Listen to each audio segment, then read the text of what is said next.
할렐루야. 네, 참 좋으신 주님의 은총과 평화가 우리 모두에게 함께하기를 간절히 축원합니다. 9월의 첫 주를 열었습니다.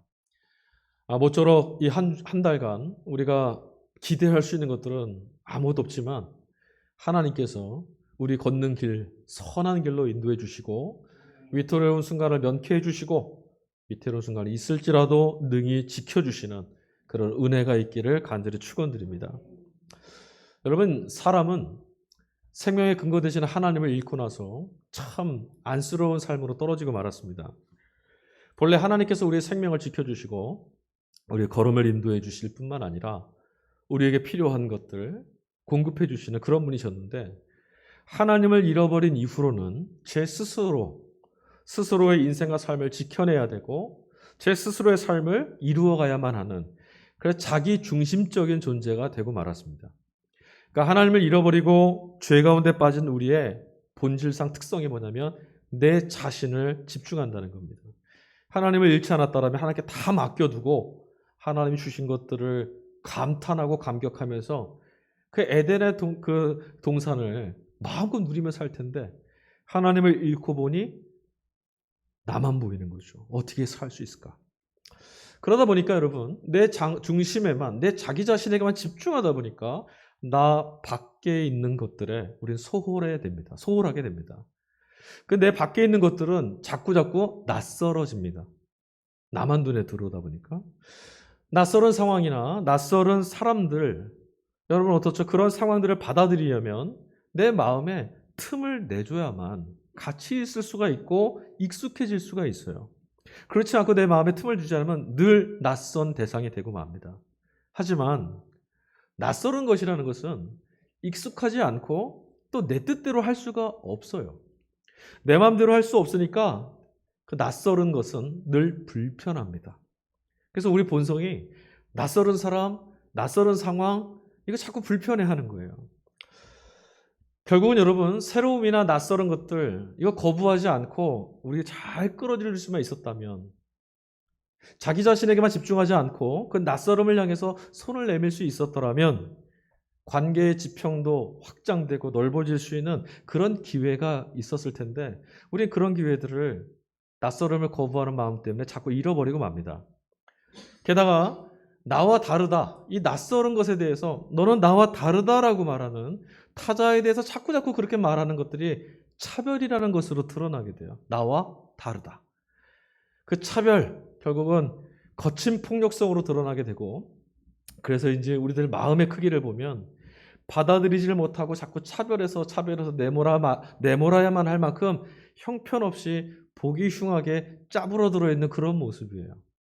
마음이 좀 넉넉하면 넉넉하게 받아들일 수 있을 텐데 자꾸 짜부러들어서 타자를 단 한 걸음도 용납해주지 못하는 그런 크기가 되고 말았다는 거죠. 우리 다 알다시피 아프가니스탄에서 391명의 낯선 이웃들이 우리 땅을 찾아왔습니다. 생명의 가치라는 게 달리 말씀드리지 않아도 다른 무엇과도 바꿀 수 없을 만큼 너무너무 소중한 것이라는 것을 우리가 알고 있기 때문에 우리 자신들이 기꺼이 그들을 향해서 손을 내밀 수 있었다. 그들한테 품을 내줄 수 있었다. 야, 우리한테 이런 넉넉함이 있을 수 있구나. 이 사실만으로도 우리 참 행복했습니다. 그러나 여러분, 모두가 다 이런 마음은 아니었던 것 같아요. 모두가 다 그들을 환영하고 긍휼한 마음을 가지진 못한 것 같습니다. 자신들을 받아준 한국 사회에 대해서 참으로 감사하다. 그리고 우리가 성실하게 살아가겠다. 이런 기사를 봤는데요. 그 기사 끝에 달린 댓글이 이런 것들이었어요. 결국 눌러앉을 생각이었냐? 이런 말들. 그런 비아냥이나 탈레반, 그런 탈레반일 수도 있어. 그러니까 받아줘서는 안 돼. 혹은 이슬람 사람들은 모두 다 폭력적이야. 테러리스트야. 내쫓아야 돼. 이런 댓글들이 지저분하게 달려있는 걸 보았습니다. 그리고 또 그 중에서도 좀 온화한 반응은, 그래 일단 한번 받아주는데 저들이 어떻게 나오는지 볼 거야. 자신들이 잘하면 받아주는 거고 아니면 당장이라도 내쫓아야 될 거야. 이게 그나마 좀 온화한 반응이었어요. 이들 중에, 이런 댓글을 달았던 사람들 중에 그리스도인들이 상당수 있었다는 사실이 마음이 자꾸 불편하고 거북하게 된 이유였습니다. 여러분 생각해 보십시오. 제 땅에 정작 찾아온 그들을 품지 못하고 날서런 눈으로 그들을 쳐다보고 내치려고 하는 그런 교회가 과연 그동안 이슬람을 복음화해야겠다고 선교사들을 보내고 눈물을 흘리며 기도했던 바로 그 교회와 같은 교회일까? 아주 당혹스러웠습니다. 여러분은 어떠셨어요? 그 이웃들 이 땅에 들어와서 한숨 푹 쉬고 얼굴의 표정에 온화한 모습이 깃드는 그들을 보면서 여러분 어떤 마음이 드셨습니까? 오늘 우리가 함께 읽은 성서일과 독서, 이 독서 서신서 말씀은 야고보서 말씀입니다. 마치 야고보 사도가 우리들의 이런 마음을 아는 것처럼 조금 더 사정을 보지 않고 아주 거칠고 매섭게 이 말씀이 우리를 몰아붙입니다. 야고보서 2장 1절입니다. 나의 형제자매 여러분, 여러분은 영광의 우리 주 예수 그리스도를 믿고 있으니 사람을 차별하여 대하지 마십시오. 그는 특히나 가난한 사람들, 차별하고 업수히 여기는 것들을 믿음과 직접 관련지어서 말합니다. 14절입니다. 나의 형제자매 여러분, 누가 믿음이 있다고 말하면서도 행함이 없으면 무슨 소용이 있겠습니까? 그런 믿음이 그를 구원할 수 있겠습니까? 야고보 사도는 더 나아가서 제 자신을 사랑하는 것처럼, 내 몸을 사랑하는 것처럼 타인을 섬기고 사랑을 하지 않는다라면 그건 죄를 범하는 거다. 그리고 그런 식으로 살아가는 사람들이라면 그들이 믿는다고 말하여도 행함이 없는 죽은 믿음이다 라고 낙인을 찍고 결론을 맺습니다. 여러분, 주님은 어떤 분이셨습니까? 주님은요, 차별함이 없는 사랑으로, 넘치는 은혜로 우리를 당신의 자녀 삼아주셨죠. 생각해 보십시오. 죄인이고 이방인이었던 우리들, 저와 여러분들을 주님이 받아주실 때 조건을 붙여서 우리를 서럽게 하신 적이 있습니까? 너 이거 하면 받아주마? 혹은 우리는 행할 수 없는 어떤 업적들을 요구하면서 우리를 궁색하게 만드신 적이 있었습니까?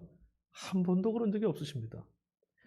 그런 주님을 생명의 떡으로 삼으면서 그 주님의 살과 피를 먹고 마시는 교회라면, 그런 성도들이라면 주님과 달리 살 수가 없을 텐데, 이것이 바로 야고보 사도의 믿음이었던 거예요. 왜 그런데 그런 모습들이 나타나 있지 않느냐라는 거죠.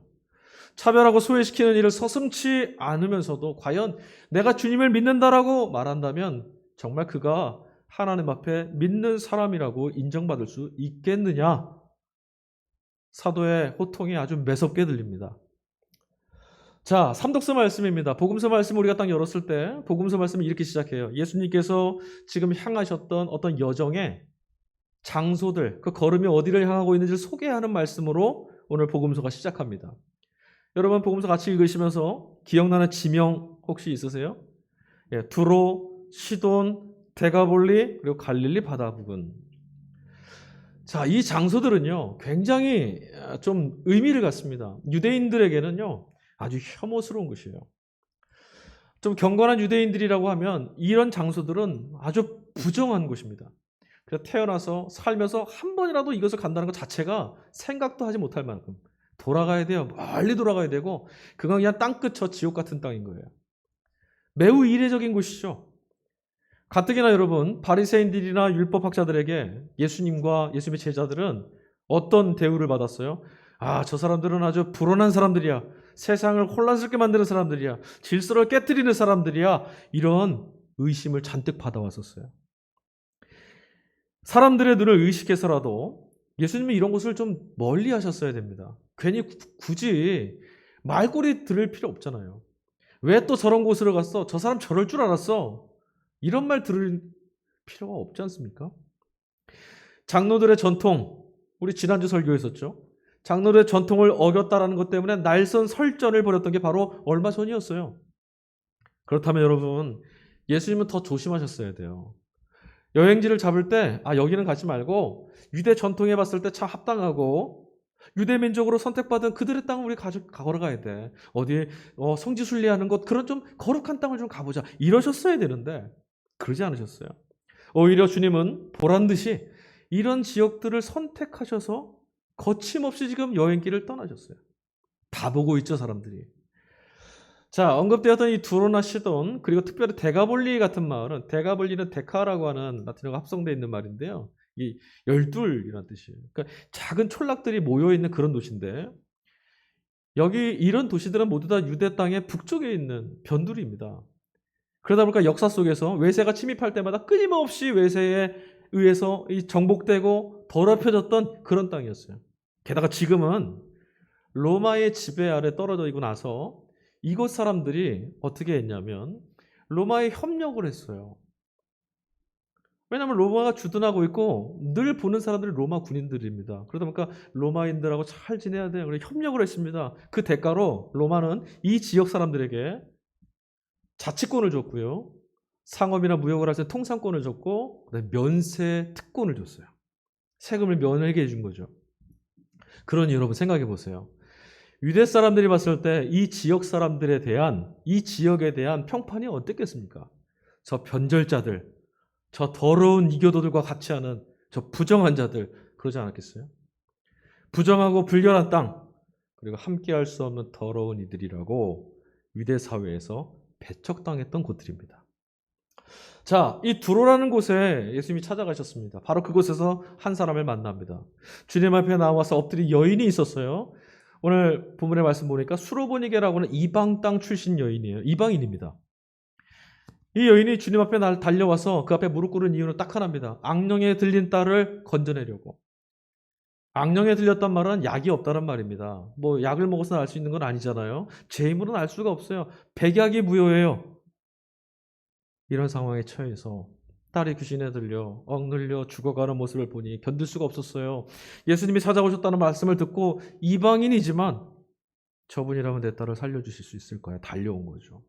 그런데 주님의 은혜를 구하며 달려나온 그녀에게 도리어 주님은 뭐라고 말씀하셨냐면 자녀들에게 줄 빵을 개들에게는 줄 수 없다 이렇게 말씀하셨어요. 아주 뜨악한 말씀을 그녀에게 전했죠. 자녀들은 유대인들을 말하고요. 이스라엘을 말하고 개들은 이방인을 말합니다. 그러니까 지금 이 말씀은 이방인인 넌 개 같은 아니 말이 좀 이상하네. 개만도 못한 존재야. 그러니까 너한테는 줄 수 없어. 이런 말씀인 거죠. 그러나 여러분 그 여인은 간청을 멈추지 않았습니다. 지금 찬밥, 더운 밥, 체면, 형식 따위 따질 여적이 없습니다. 여기서 물러나면 내 딸은 죽습니다. 딸을 살려내야만 한다는 그녀의 간절함, 그것이 결국은 차별하시지 않는 주님의 은총과 만났습니다. 그리고 마침내 그녀의 딸은 악령에서 노임을 얻고 구원을 얻게 됐습니다. 자칫 모욕감을 느끼거나 실족할 수도 있던 그런 아주 예민하고 날카로운 위태로운 순간을 구원의 사건으로 건져 올린 이 여인의 온유함이 정말 놀랍고 마땅히 칭찬받아야 될 거라고 생각이 됩니다. 그러나 또 한편으로는 아무리 주님이시라고는 하지만 이방인 그것도 아무 힘이 없는 도움을 구하러 나온 이 가녀린 여인에게 폭력적이고 인격모독적인 이런 차별, 비하의 말씀을 하셨다는 사실이 우리 마음을 불편하게 만듭니다. 평상시 주님의 모습과는 전혀 상상이 되지 않는 연결이 되지 않는 너무나 실망스러운 모습입니다. 왜 주님이 이렇게 말씀하셨을까? 사실 주님의 이 지나친 표현은 이방인들을 개처럼 여겼던 유대인들, 그 유대인들에게 너희야말로 하나님 보시기에 이들만 못한 존재들이다. 이거를 들춰내시려고 그리 말씀하셨던 거죠. 여튼 여러분 마가의 복음서에는 지금 차별을 뛰어넘는 여인의 이 갈급함 그리고 믿음을 통해서 이제 구원의 지평이 유대 땅을 넘어서 이방 땅에도 전해졌다는 것을 우리에게 보여주고 있어요. 그런데 재미난 것이 있습니다. 여러분 이방인에게 복음이 전해지는 건 복음서를 보면 마태복음에서는 성령 강림 이후 그러니까 마태복음 28장 18절에서 20절 말씀에 가보면 예수님이 너희는 땅 끝까지 가서 아버지와 아들과 성령의 이름으로 세례를 베풀고 내가 가르쳐 모든 것들을 가르쳐 지키게 해라. 땅 끝까지 가라. 이방 땅에도 가라. 그때서야 말씀이 나오거든요. 근데 지금 마가의 복음서에서는 오늘 읽은 이 말씀 안에서는 예수님은 성령 강림 이후나 부활하신 이후 이때까지 기다리시지 않고 지금 십자가를 지시기 전인데도 이 이방의 땅에 들어가셨어요. 왜 그렇습니까? 하나님의 기쁜 소식 앞에서는 누구도 소외돼서는 안 된다. 하나님의 복음은 모든 이에게 차별 없이 주어진다. 이거 보여주시려고. 그러니까 이 여인과 주님의 만남은 하나님의 복음이 도대체 누구를 향한 것이냐를 우리에게 정확히 보여주고 있는 거죠. 악령에 사로잡혔던 여인의 딸을 치유해내시고 주님은 이제 이후에 장소를 좀 옮기셨어요. 데가볼리라는 지역을 지나서 갈릴리 바다 쪽으로 오셨습니다. 이제 유대 땅으로 돌아오신 거예요. 그곳에서 주님이 또 사람을 만났는데 이번에는 귀를 먹고 말도 더듬는 사람 하나를 만나게 됐어요. 근데 오늘 마가는 이 복음서에서 재미난 표현을 하나 썼습니다. 사람들이 그를 데리고 왔다. 앞을 못 보는 사람 아닙니다. 근데 사람들이 그를 친절하게 데리고 왔습니다. 여러분, 당신은요, 육체의 질병이 있다는 것은 하나님께 뭔가 소외를 당했거나 하나님으로부터 저주를 받거나 하나님으로부터 내침을 당했다, 부정하다 이렇게 여겼던 그런 시대였어요. 그러니 질병을 앓고 있다는 것은 당시 사회가 던지는 아주 뜨거운 시선, 따가운 시선, 경멸의 시선들을 견뎌야만 하는 아주 서럽고 치욕적인, 어찌 보면 내 몸에 든 그 질병보다 더 치명적인 그런 시간을 보내야 될 수밖에 없었던 때였습니다. 그러나 여러분, 우리는 유대 사회로부터 야, 저 사람 부정한 사람이야, 저 사람 손대면 안 돼, 하나님께 뭔가 지금 잘못해서 징계받는 자야, 저와 가까이 하면 우리도 부정해질 수 있어, 이런 상황에 있는 사람을 외면하지 않고 그의 곁을 찾아가서 그를 치유하고 그를 돌봐주었던 선한 사마리아인의 모습을 보게 됩니다.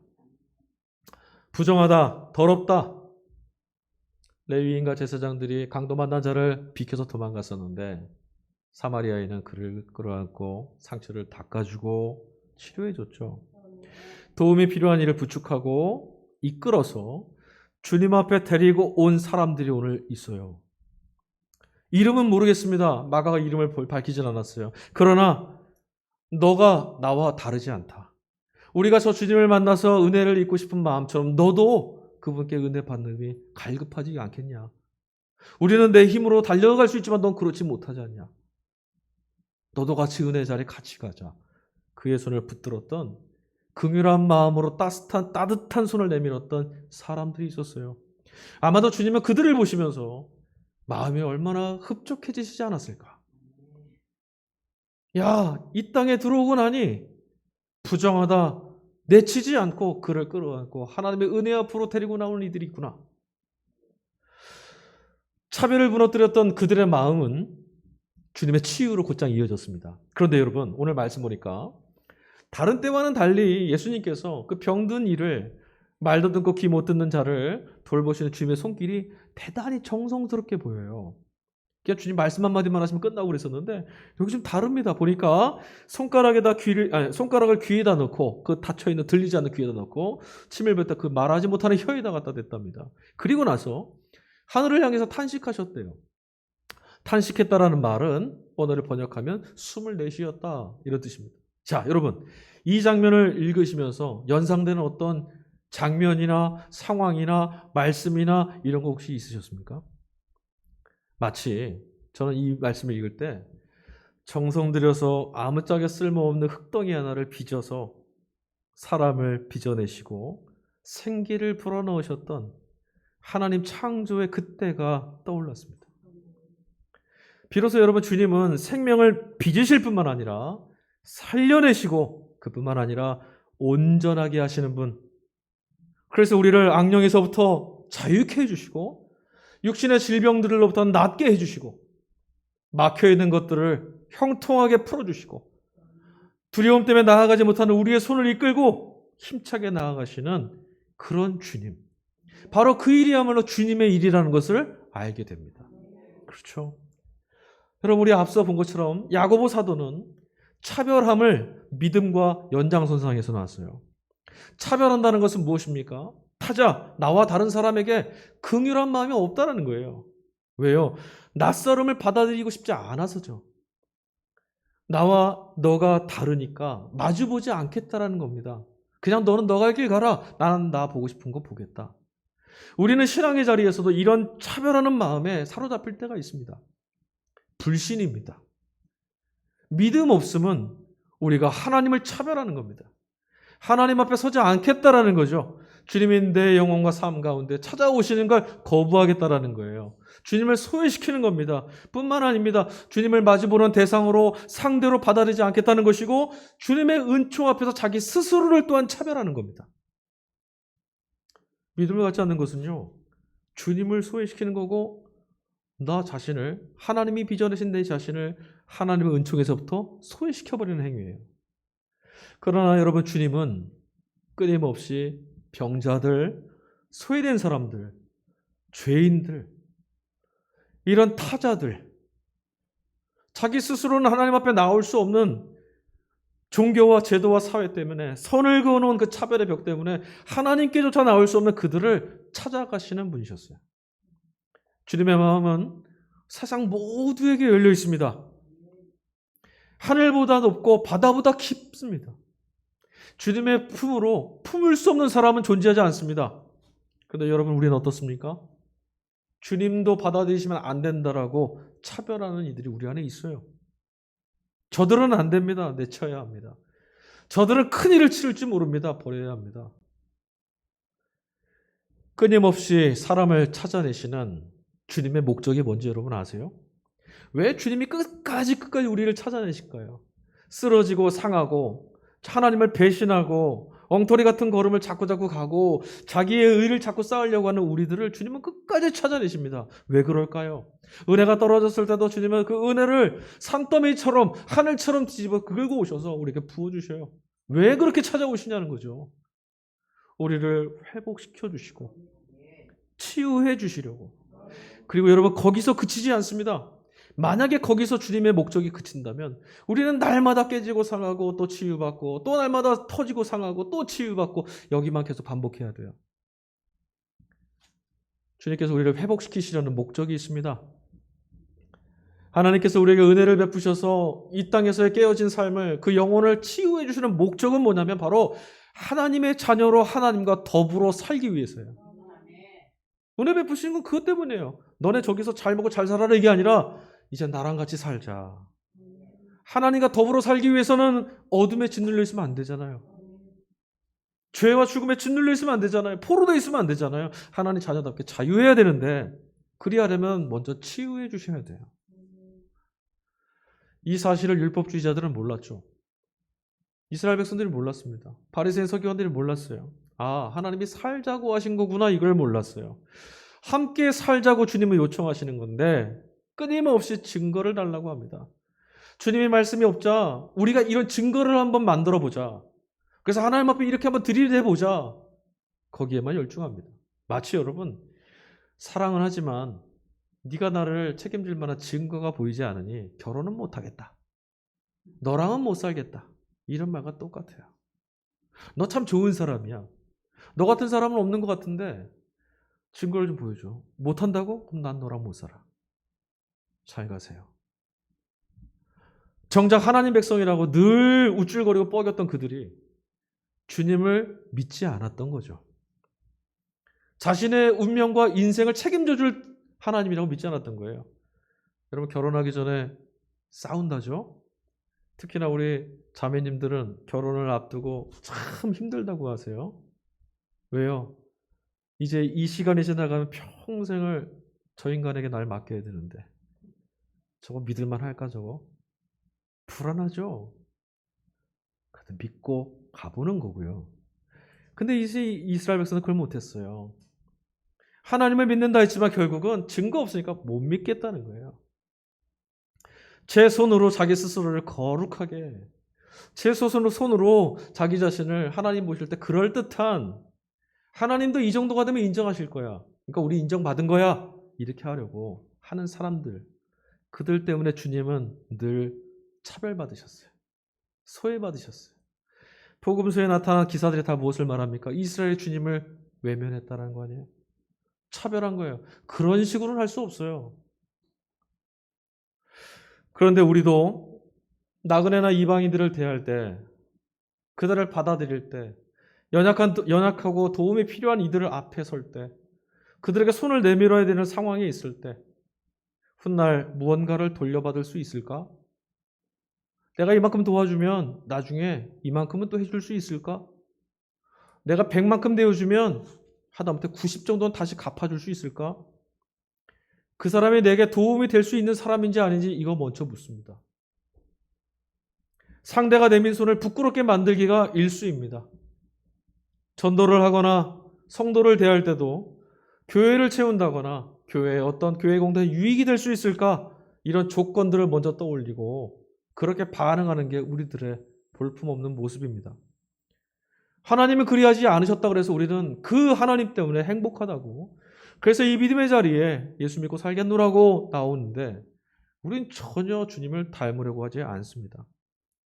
받아들일 수 없다는 마음, 나와 너는 다르다라고 하는 이 차별하는 마음이 우리 안에 여전히 있습니다. 주님은 이 차별, 하나님이 죄인들을 차별하실 수밖에 없는 거룩하신 분이라고 하는 그 벽을 허무시려고 십자가를 짊어지시고 당신의 피로 그 허물의 담을 다 적셔버리셨는데 우리는 그런 주님을 믿는 자답게 하지 않는다는 거죠.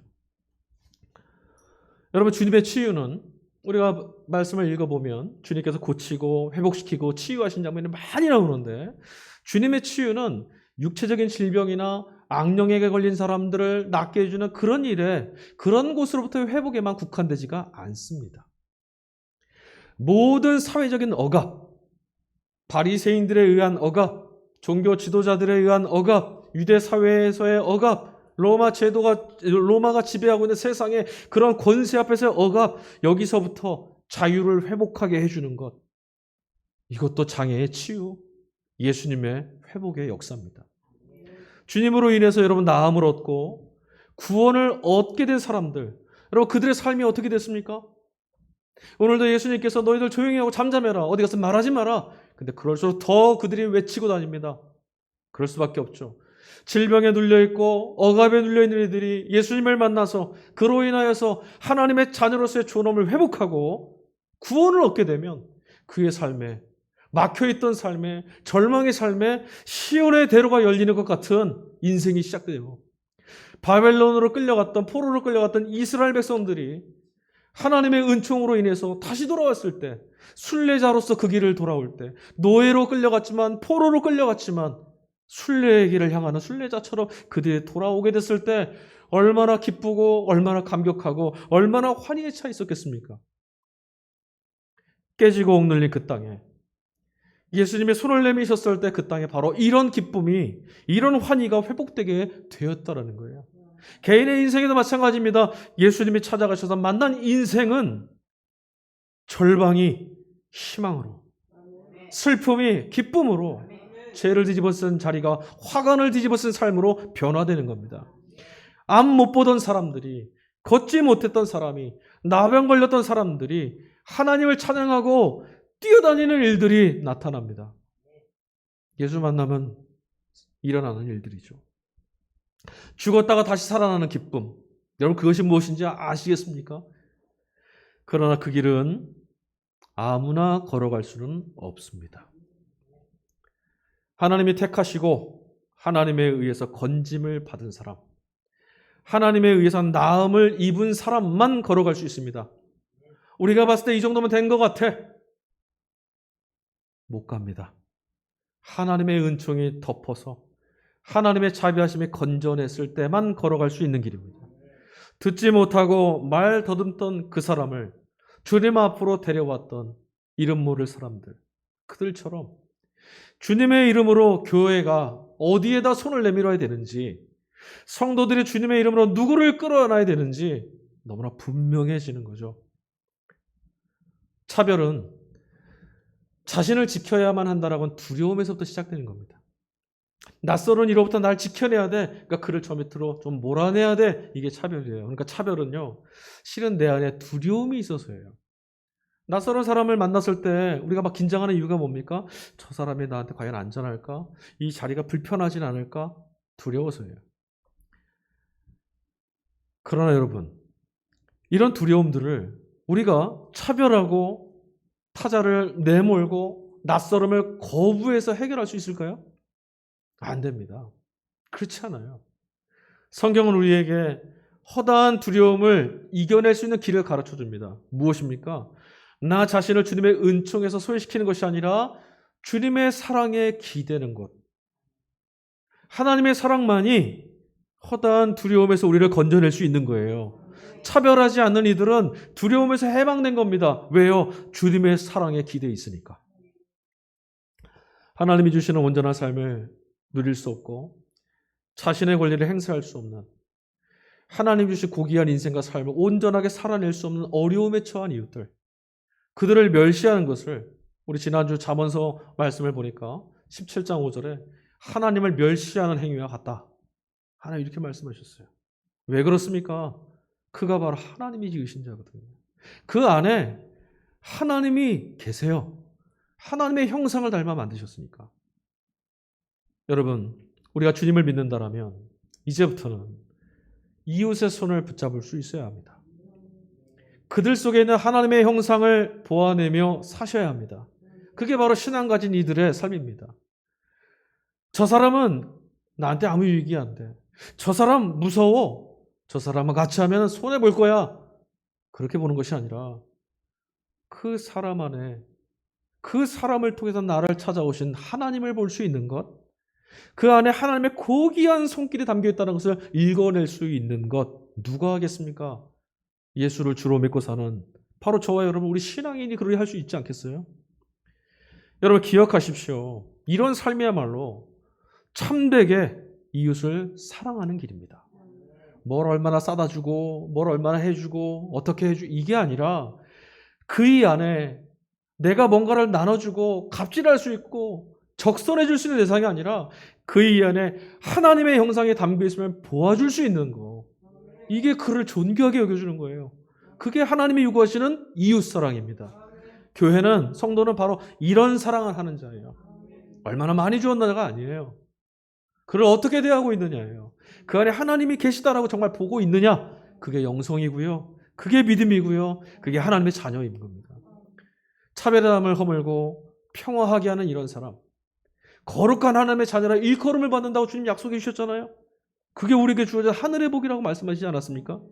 뿐만 아니라 낯설어온 이웃들에게서, 낯설음으로 찾아오는 그 이웃들 안에서 주님의 형상을 찾아내는 이들에게 주님은 기꺼이 그런 이들의 하나님이 되어주십니다.